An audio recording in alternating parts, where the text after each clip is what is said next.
Kemudian keluarlah Nabi Yunus alaihissalam ini dari kampungnya. Kemudian beliau naik kepada Yarkabul Falak. Nabi Yunus alaihissalam naik yang namanya perahu atau kapal laut ya. Kemudian apa yang terjadi ketika di kapal laut ini? Ini banyak sekali cerita-cerita Israiliyah, cerita-cerita yang terkadang tidak jelas. Dengan mempelajari Al-Quran kita akan memahami bahwa Nabi Yunus memang meninggalkan kaumnya ya. Kemudian Nabi Yunus naik ke perahu, itu benar adanya. Kemudian Allah menceritakan di dalam Al-Quran, iz abaqa ilal fulkil mashhun fasahama fakana minal mudhadin faltaqamahul hut wa huwa mulim. Ketika Nabi Yunus alaihissalam berada di atas perahu, kemudian perahu itu sudah berjalan kira-kira sudah agak jauh dari pantai, terasa bahwa perahu itu dalam keadaan yang muatannya itu sudah sangat penuh. Kemudian oleh awak kapal sudah diingatkan bahwa ini rupanya kapal kita ini kalau bebannya tidak dikurangi ya, maka kapal ini akan tenggelam. Perahu itu akan tenggelam. Harus ada satu orang yang harus dikorbankan bahasa kita. Harus diambil itu dilempar ke laut. Ya. Itu disebut dengan iz abaqa ilal fulkil mashhun fasahama. Kemudian terasa berat perahu itu, terasa berat safinah itu. Fakana minal mudhadin. Kemudian sungguh adalah Nabi Yunus itu nanti yang akan dilemparkan. Bagaimana proses dilemparkannya Nabi Yunus alaihissalam ke dalam laut? Pertanyaannya, apakah mereka tidak kenal bahwa itu Nabi Yunus? Ini pertanyaan pertama. Apakah mereka tidak kenal bahwa itu adalah Nabi Yunus alaihissalam? Menurut tanya naik urunnya diturihan bahwanya Nabi Yunus. Nah, menarik ini. Artinya sesungguhnya ya mereka mengenal Nabi Yunus alaihissalam sehingga mereka melakukan qura. Makna qura diundi. Mereka sudah bersepakat, ini tidak ada yang mau, tentu secara alamiah akal sehat tidak akan ada mau yang dilemparkan ke laut. Tidak ada mau. Kemudian dilakukanlah qura. Makna qura undian. Jadi undian ini bukan hal perkara baru. Misalnya ibu-ibu itu undian di arisan, bukan perkara baru itu. Undian itu adalah perkara yang sudah ada sejak zaman Nabi Yunus alaihissalam. Jadi kaum Nabi Yunus sudah terbiasa dengan namanya qura namanya. Makna qura apa? Undian. Diundi, maka dibuatlah undian. Ya. Dibuatlah undian. Di dalam hadis itu diceritakan bahwa berapa kali undian? 2 kali. Menunjukkan bahwa mereka kenal ini adalah Nabi Yunus alaihissalam. Ini yang penting bagi kita. Ya. Ketika diundi yang pertama, ya, maka yang dapat undian untuk dilempar ke laut adalah Nabi Yunus alaihissalam. Mereka kenal ini Nabi Yunus, orang mulia. Disebutkan di dalam kitab ini bahwa ini adalah orang mulia. Tidak mungkin dilemparkan ke laut. Tidak mungkin. Jangan. Diulang lagi. Ketika diulang lagi, undiannya yang lempar namanya keluar lagi adalah Nabi Yunus alaihissalam. Dilakukan lagi sama dengan mereka kenal ini Nabi Yunus. Nah, ketika disebut diulang sama dengan mereka tidak menginginkan Nabi Yunus yang dilempar, sama dengan mereka kenal ini adalah Nabi Yunus alaihissalam.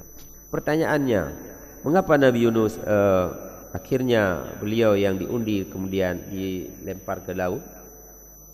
Fasahma fakana minal mudhadin. Kemudian diundi, kemudian sungguh adalah Nabi Yunusnya yang namanya keluar dari undian dan dilemparkan ke laut. Dijelaskan oleh para ulama, Nabi Yunus alaihissalam keluar dari kotanya belum mendapat izin dari Allah.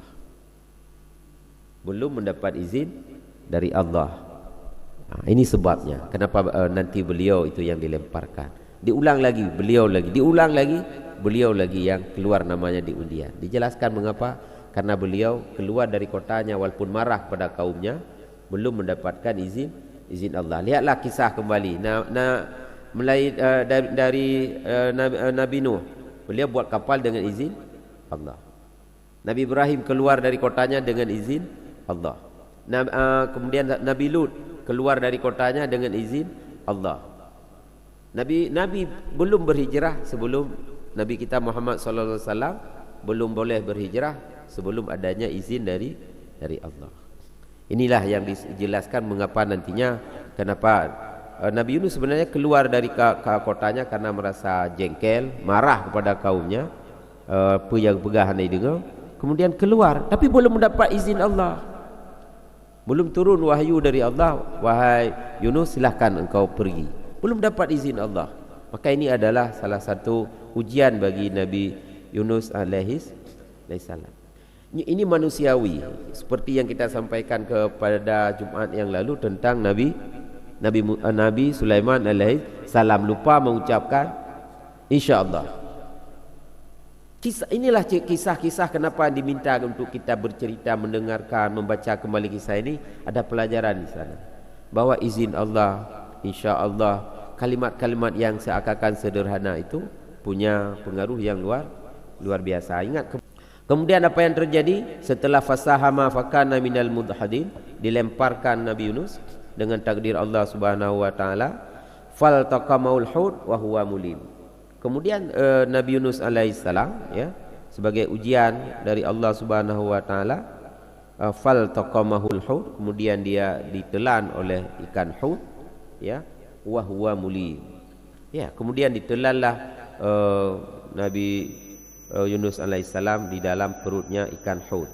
Pertanyaannya, berapa lama beliau di dalam perut ikan hut itu? Ya. Nah, tentang berapa lama ini dalam Al-Quran Allah tidak menyebutkannya berapa lama Nabi Yunus itu berada di dalam dalam perut ikan hut itu. Ya. Nah, keadaan Nabi Yunus alaihissalam di dalam perut ikan itu mulim, dalam keadaan yang sangat lemah, yang tidak ada daya sama sekali. Ya. Kemudian ditelan. Kemudian fanabaznahum fil yam wa huwa mulim, ya, wa huwa mulim itu adalah keadaannya, ya, ditelan oleh ikan hut itu sebagai ujian dari Allah Subhanahu wa taala. Ada yang mengatakan itu hanya sebentar saja sebenarnya. Nabi Hud itu hanya satu riwayat mengatakan hanya sebentar saja. Tapi ada yang mengatakan itu sampai 4 hari. Ada yang mengatakan sebentar, saya sebenarnya tidak lama, hanya sebentar saja. Tapi ada yang mengatakan sampai 2 hari sampai 4 hari Nabi Yunus alaihissalam berada di dalam fi batunil hut, di dalam perutnya ikan hut, ya, dalam masa 3 sampai 4 hari. Katakanlah misalnya kalau kita mengatakan 4 hari juga tidak ada hadis Rasulullah yang sangat kuat, tapi riwayat-riwayatnya sebentar, tapi paling lama sebentar sampai dengan 4 hari berada di dalam perut ikan, ya. Berada di dalam perut ikan itu selama, katakanlah kalau kita misalnya ambil sebentar, ada yang mengatakan sampai 4 hari. Tetapi yang apa yang pelajaran bagi kita di dalam kasus Nabi Yunus yang berada di dalam perut ikan hut itu, Allah menceritakan di dalam surah As-Saffat, falaula annahu kana minal musabbihin. Jikalaulah seandainya bahwa Yunus alaihissalam tidak termasuk dari orang-orang yang banyak bertasbih pada Allah. Artinya apa? Ayat pelajaran di sini, Nabi Yunus dalam keadaan ditelan oleh ikan berada di dalam perut, tapi Nabi Yunus alaihissalam tidak lupa terus-menerus bertasbih. Artinya pelajaran di sini dijelaskan oleh para ulama dalam keadaan sesulit apapun, jangan tinggalkan tasbih. Dalam keadaan sulit, dalam keadaan sakit, dalam keadaan susah, dalam keadaan yang tidak mengenakkan, seakan tidak ada yang membantu, seakan putus harapan, seakan tidak ada lagi sesuatu yang bisa membantu kita, maka satu-satunya yang akan memberikan kemudahan bagi kita ketika kita menghadapi berbagai ujian yang sangat, murid kita tidak ada lagi yang bisa membantu, maka Allah menyampaikan falaula annahu kana minal musabbihin. Seandainya Nabi Yunus itu bukan termasuk orang-orang yang banyak bertasbih. Maknanya apa? Nabi Yunus ini berada di dalam perut ikan hidup dan bertasbih. Ya, Nabi Yunus kan tadi tidak malu mulim, dalam keadaan yang tidak bisa bergerak, dalam keadaan yang sangat lemah, ya. Tapi beliau tetap ingat pada Allah, dan zikir yang dibacakan adalah tasbih. Tasbih, apa tasbihnya, ya? Kemudian tasbihnya nanti akan disebut oleh Allah Subhanahu wa taala. Apa tasbih yang dibacakan oleh Nabi Yunus alaihissalam, sehingga tasbih inilah yang membuat Nabi Yunus itu bisa bertahan, ya. Apa tasbih Nabi Yunus alaihissalam? Nanti bisa kita lihat di dalam surah Al-Anbiya ayat 87, ya. Wa zannun idz dhahaba mughadiban fadhanna allan naqdira alaihi fanada fi dhulumat. Kemudian Allah menyebutkan, kemudian Nabi Yunus berdoa ketika berada di dalam kegelapan. Kegelapan di mana kegelapannya? Kegelapan perut ikan. Apa doanya? La ilaha illa anta subhanaka inni kuntu minadh dhalimin. Ini tasbihnya masyhur, Allah abadikan dalam Al-Quran, tasbihnya Nabi Yunus alaihissalam dalam surah Al-Anbiya ayat 87, ya. Alla ilaha illa anta, ya, subhanaka inni kuntu minadh dhalimin.